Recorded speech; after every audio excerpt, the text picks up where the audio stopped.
Top 7 Crusader battles that changed history.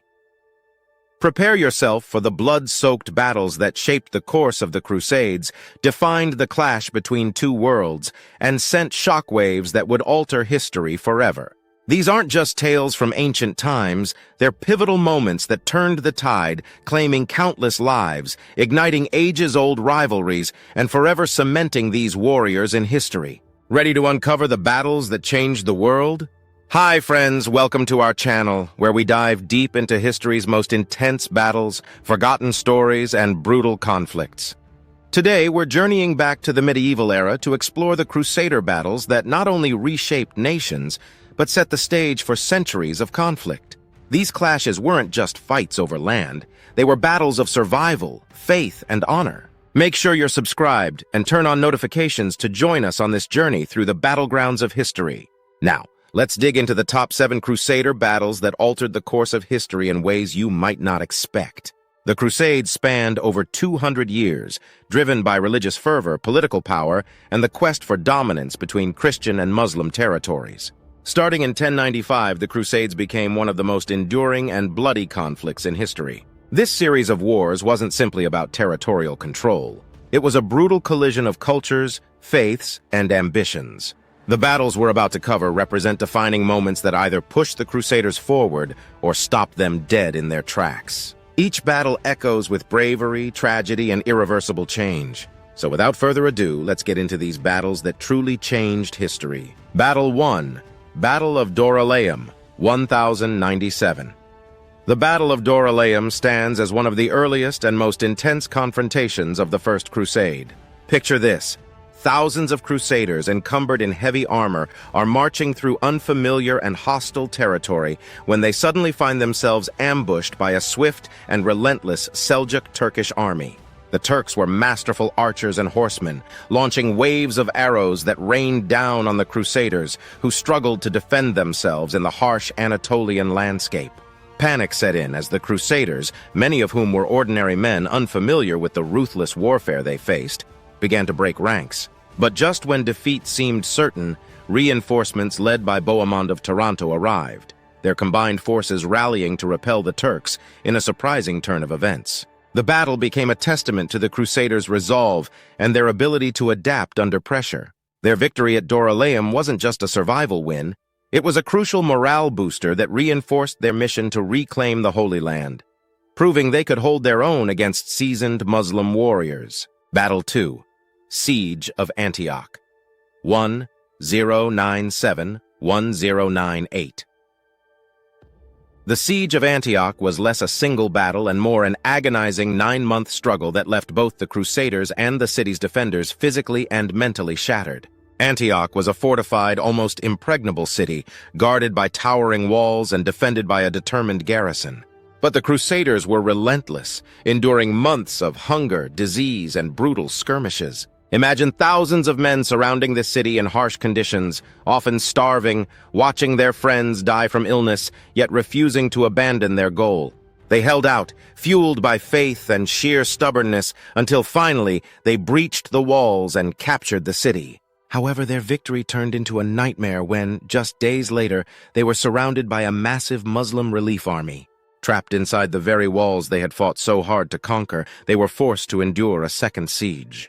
In a shocking twist, a reported discovery of a holy relic, the Holy Lance, inspired the Crusaders to launch a desperate assault that miraculously broke the siege. Antioch became their stronghold, a symbol of their iron will and belief in divine providence, and a key step toward their ultimate target, Jerusalem. Battle 3. Battle of Ascalon, 1099. The Battle of Ascalon was a pivotal moment that concluded the First Crusade with resounding impact. After achieving the unimaginable by capturing Jerusalem, the Crusaders barely had time to celebrate before learning that a massive Egyptian army was advancing to reclaim the city. With their backs against the wall, the Crusaders marched to meet this powerful foe near Ascalon. Outnumbered and physically drained, they formed up and braced for a fight that seemed doomed from the start. The Egyptian army, well-equipped and confident, had expected to crush the Crusaders, but they were met with an unstoppable charge that shattered their lines. The The Crusaders' victory here not only ensured the safety of Jerusalem, but also sent a message to the Muslim world: the Crusaders were here to stay. This battle sealed the establishment of the Crusader states in the Holy Land and marked a triumphant end to the First Crusade, altering the political landscape of the region for decades to come. Battle 4. Battle of Hattin, 1187.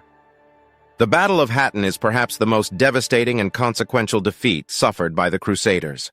The heat was unbearable, and water was scarce as the Crusaders, exhausted and desperate, found themselves surrounded by Saladin's forces on the dry plains near Tiberias. Trapped in a tactical deadlock with no escape and little hope, they fought with the last remnants of their strength. Saladin's strategy was cruelly effective. He cut off the Crusaders from their water supply, leaving them to battle both thirst and the enemy. As the Crusaders collapsed under the scorching sun, the Muslim forces pressed in, and in a shocking display of military dominance, Saladin's forces decimated the Crusaders, capturing many, including the True Cross relic. The loss was catastrophic. Saladin's victory at Hattin opened the door to reclaiming Jerusalem, and his triumph sent shockwaves across Christendom, inspiring leaders from Europe to embark on the Third Crusade to avenge this defeat and recapture the Holy City. Battle 5. Siege of Acre 1189-1191. The Siege of Acre was a gruesome, drawn-out battle that became one of the bloodiest sieges of the Third Crusade. The Crusaders and Muslim defenders clashed with unparalleled ferocity over the fortified coastal city, a gateway to the Holy Land. Imagine the scene. 2 years of constant assault, disease spreading through both camps, soldiers battling not only each other but hunger, dehydration, and sickness. King Richard the Lionheart, one of history's most celebrated leaders, fought alongside his men, determined to recapture Acre. The city's defenses were formidable, and the Muslim garrison fought with desperate resolve. But after countless lives lost and nearly 2 years of brutal combat, the Crusaders breached the walls, claiming a hard-won victory. Acre became the Crusader stronghold in the Holy Land, setting the stage for further battles. The siege underscored the sheer determination and suffering endured by both sides, with neither willing to relent in this brutal war for control of the region. Battle 6. Battle of Arsuf, 1191. The Battle of Arsuf is one of the most famous clashes of the Crusades, where 2 legendary leaders, Richard the Lionheart and Saladin, faced off. Saladin's forces employed relentless hit-and-run tactics, attacking the Crusaders from all sides in an attempt to exhaust them before they could reach Jaffa. The Crusaders, marching in tight formations, endured a barrage of arrows and skirmishes, their lines weakening under pressure. Richard knew his men couldn't sustain this indefinitely. In a bold decision, he ordered a charge, and the Crusader knights thundered forward, breaking through Saladin's lines with sheer force and precision. This victory wasn't just a win. It shattered the notion that Saladin's forces were unbeatable. Richard's tactical genius at Arsuf reinvigorated the Crusader cause and established him as one of the most formidable military leaders of his time, inspiring his soldiers to believe that reclaiming Jerusalem was within reach. Battle 7. Battle of Jaffa, 1192. The Battle of Jaffa was a climactic, high-stakes clash and one of the last major engagements of the Third Crusade. Saladin attacked Jaffa in an attempt to drive out the Crusaders, but Richard the Lionheart rushed to defend the stronghold, arriving just in time with a small force. In a series of intense skirmishes, Richard's men fought with unmatched bravery against overwhelming odds. At one point, Richard personally led a charge on horseback, cutting down enemy soldiers and rallying his men. His fearless actions at Jaffa cemented his reputation as a warrior king and forced Saladin into an uneasy truce. The battle preserved the Crusader presence in the Holy Land and allowed Christians access to Jerusalem. Though the Crusaders never reclaimed the Holy City, the Battle of Jaffa ended with a bittersweet truce, concluding the Third Crusade and marking a temporary peace in a land scarred by decades of conflict. The Crusades were more than just wars. They were defining moments that shaped religious, cultural, and political landscapes for centuries.